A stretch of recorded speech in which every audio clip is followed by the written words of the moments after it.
Well, Keeper, I'm setting your doors back in place because I'm putting on your removable hinges. We got the hinges in. These are the ones that came on it, and then these are the heavy duty ones that slide off, and then your trail doors will slide right on this. So before I can lock these hinges down, I've got to know that this door fits in this pocket. And when I set it up here, you'll remember on your frame on the right front, it had a little bit of a little stress there at some point in its life.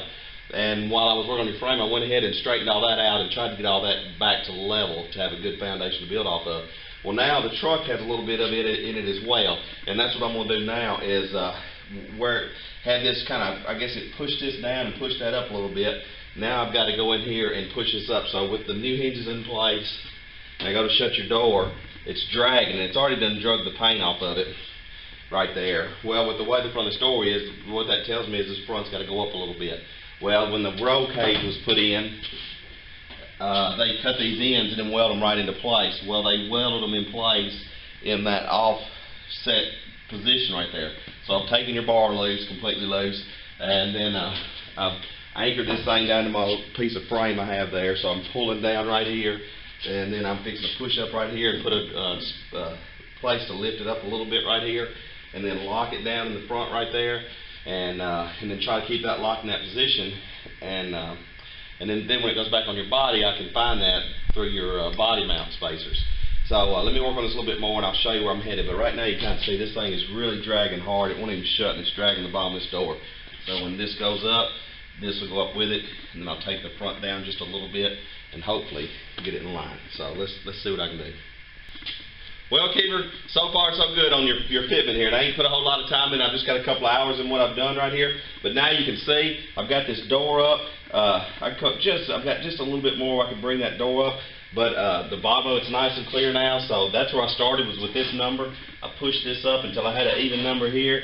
Then I pulled this back till I had an even number there. I got a strap under here. Got support under here. I got a strap in the back of it. Once I got that set, I brought that up just a little bit. All I got to do is close this hinge just a little bit more, and I can get that out of there, and that's no big deal. But as I get this more and more lined up, you saw me rebuild the hood of it. Well, the right-hand side of the hood, I had this much spacing in between it, which is a little over 5 millimeters, to push that hood this away. And then, because this front end was kind of over this away. Well, now with me resetting this door pocket and getting this back where it needs to be and getting that front end where it needs to be, I've taken all 4 of them out, and there's no spacers in your hood, and it's just about perfect. And then from there, I can set this on your frame that I've already straightened and rebuilt all the ends back up where they need to be, and then the 2 of them will go back together really nice. So inside here, your roll bar is like, don't even touch over there, and it's not even touching right here. So what I'll have to do is make spacers and put under it.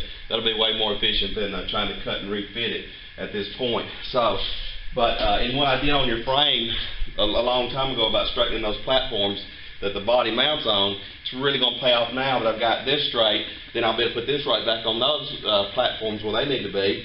And if I have to add a shim or whatever to recreate this, I know I'm good. So once I put your body back on, I'll just relocate this door by changing your body bushings, and once I get that right on the money, that's where I had it before, and it'll be just perfect. And then not only with making this door work better, when your window tightens up, I've got a perfect line right here as well. And then when I go to put your top on, your top will be dictated by where all this sets, so that I can make the top fit pretty good as well. So pretty good little update on that. I'm going to secure your roll bar now and check the other side. I think it's already pretty good, just from where it had that little stress right here, whatever point in its life, that kind of giving it a fit on that. So it's coming along good. Well, I got to give a quick shout out to Kevin Tess for letting me borrow his plasma cutter and Eastwood product for this VersaCut 60, which is not mine, it's Kevin's. He just let me use it to do a little project here. And I got this 7/16" plate I'm putting in Keeper's Bronco and under his roll bar. Keeper, this is what I'm going to use to take up the slack where I've moved your body. I've moved it that much. But anyway, it would have took me forever to cut that. And with this plasma cutter, and I put me up a little guide on my plate here and cut it out of this big thick plate that's laying on the table. Such a nice cut, nice cut. I just ground it up a little bit, went ahead and blew my holes with that plasma cutter, just cut it like butter. So it really saved me a lot of time on this. So let me go get this put in place, and I'm going to bolt this roll cage down nice and tight with this spacer in here now. Now it's going to hold that front up where it needs to be and kind of keep that corner down where it needs to be. The other side's good and straight. So Let's get her installed.